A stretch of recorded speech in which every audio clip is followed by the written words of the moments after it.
Hi, everyone.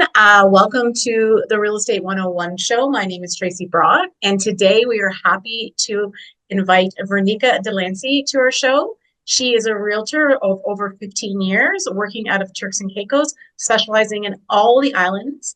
So we'd like to welcome you, Vernica. Thank you for having me. It's a pleasure to be able to sit with you to talk about real estate in the Turks and Caicos Islands. Yeah, that's great. Yeah, I'm excited to hear about the islands and the opportunities that are out there. Is there any restriction on foreign ownership in the Turks and Caicos? Well, right now in the Turks and Caicos Islands, there is no restriction on foreign ownership, which is a very good thing, and which is one of the reasons that attract foreign investors to come into the island. Okay, so what is the current state of the real estate market in Turks and Caicos? I feel that the real estate market in Turks and Caicos is very vibrant. I've started real estate, like you said, over 15 years. And during that time, the market has just been taking off and never one time really has slowed down.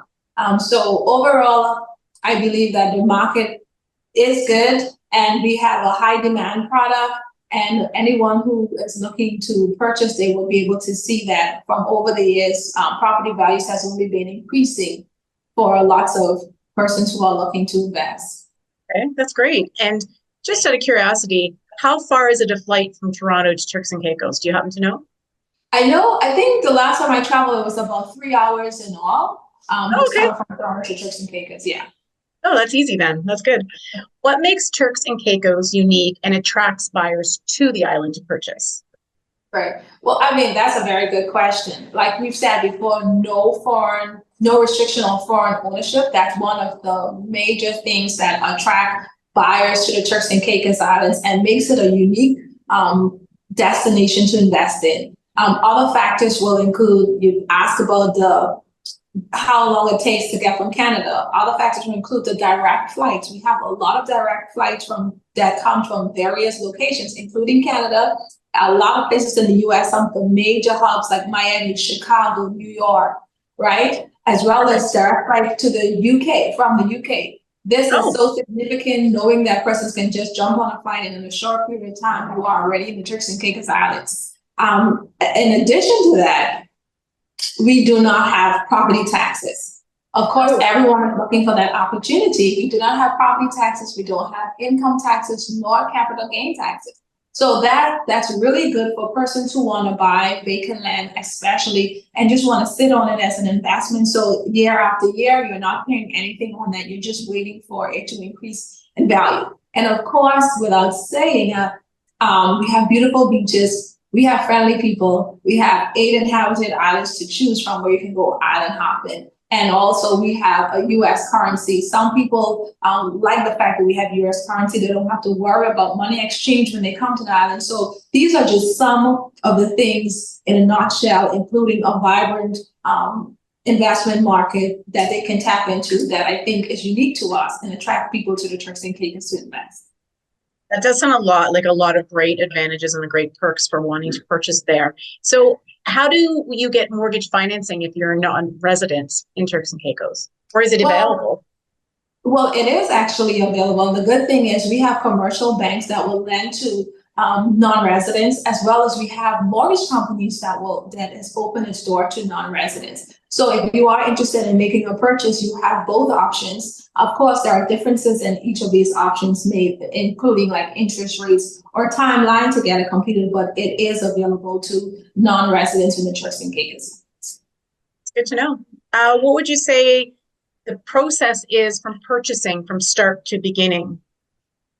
Well, starting to begin, like any place, I would say one of the first things you want to do is make sure that you connect yourself with a real estate agent, because they're going to help you to get through this process as smooth as possible. So the process for purchasing, of course, you need to identify the property in which you are interested in. And in the Turks and Caicos Islands, we have vacant lots, single family residential homes, as well as condominium developments that you can choose from. So once you have selected the property type of your choice and your realtor has allowed you to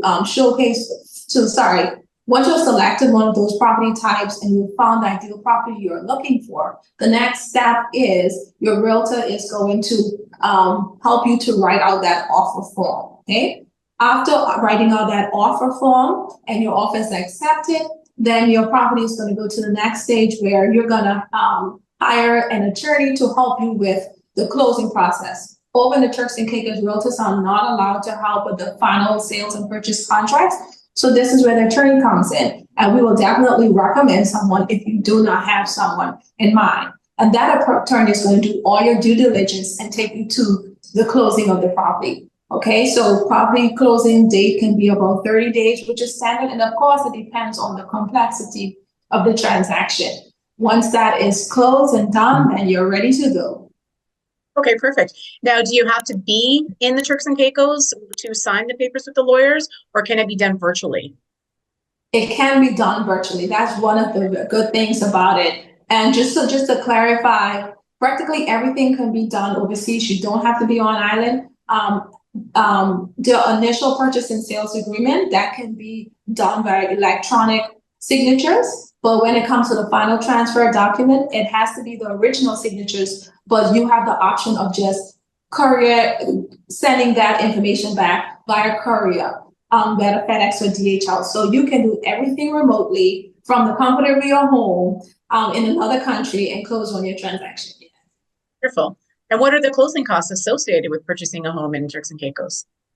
Well, from a purchaser standpoint, if you're purchasing a home, the basic purchasing cost you're going to be thinking about is the first thing is stamp duty. This is the one-time duty that's payable, and it's on a scale, depends on the purchase price and also depending on the island. So your stamp duty, your attorney fee just to do your closing documents, and there is a one-time $25 transfer fee that you pay to the Turks and Caicos Islands now. Perfect. And right now, what would you say is the hot island to be purchasing in, the next up and coming place where development's really starting to just kick off?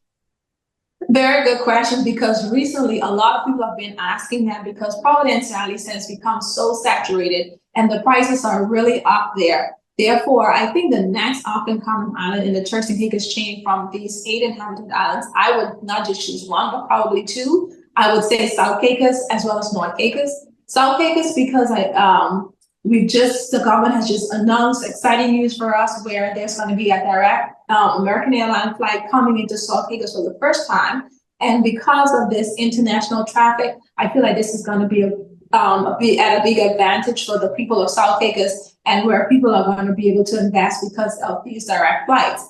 And then North Caicos, I would say, because North Caicos is one of those islands, we always call it the green island, because it's more green and it's where a lot more of the farming and agriculture work happens. It's more laid back, but I feel like it's the next up and coming because right now these are where more affordable prices are compared to Providence Islands. And you can see where businesses are now turning their attention to going into these islands. And on top of that, we have bigger project developments that have begun to invest in North Caicos, like the Sandy Point Resort.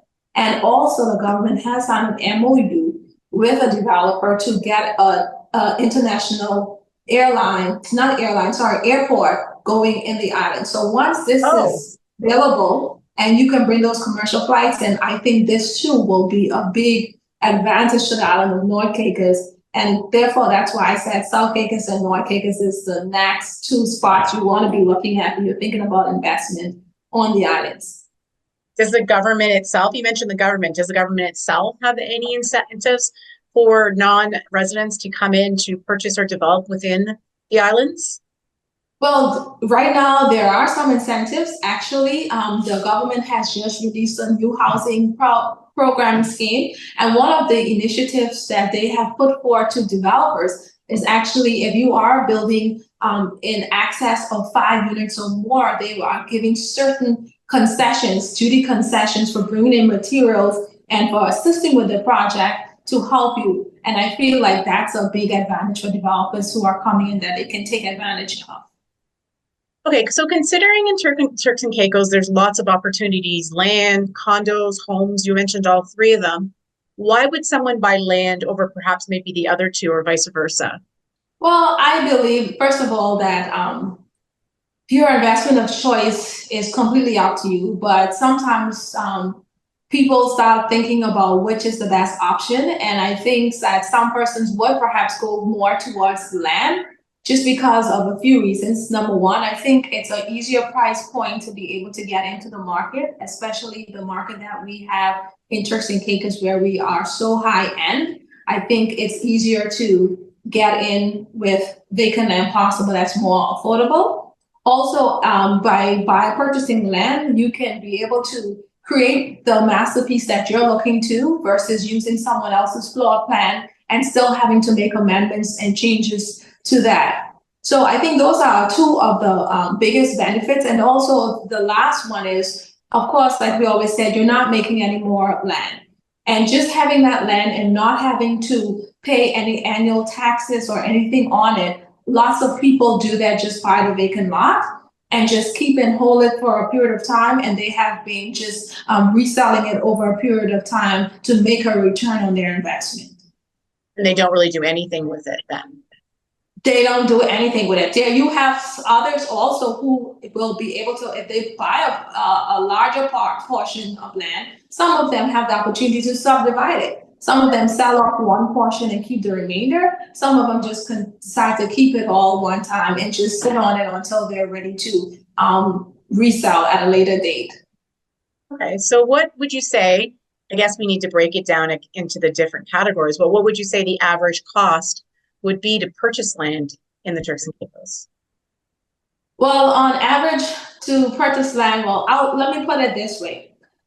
Just looking at the sales for this part of the year, so we are already 6 months in. The average sale price of land is about $660,000. Now that's $660,000. That doesn't mean that there aren't land in a lesser price point because it all depends on which island you are looking at. Like we said before, the island of Providenciales is more saturated and the prices are much higher. But if you decide to go on those islands you spoke about, like North Caicos or South Caicos, you will be able to find more affordable land. But overall, for the year, the average cost per vacant lot is around $660,000 for the year, all islands included. Okay. And then what about for a home or a condo? So homes we've been looking at and I'm just going based on from January to this point. Sure. We've already sold average sales price of a home is like 3.8 million and a condo is 1.3 million.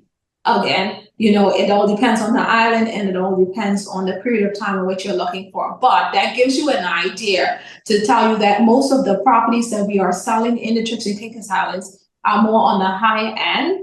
And there is very little inventory for properties that are below $1 million.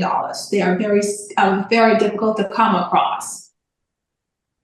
Okay, great. So if anybody wants to get in touch with you to get more information or to hire you as a realtor, how do they do that? Well, definitely. I'm on social media, so you can find me on my Facebook page, which is Real Estate with Vernica Delancey. You can always find me also on my YouTube channel, which is Vernica Delancey, and I'm also on Instagram, vernica.delancey. And for any of you who just want to go through email, it's v.delancey@kw.tc. Wonderful. Well, thank you so much for coming on the Real Estate 101 show. We really appreciate your time and want to thank you for doing that.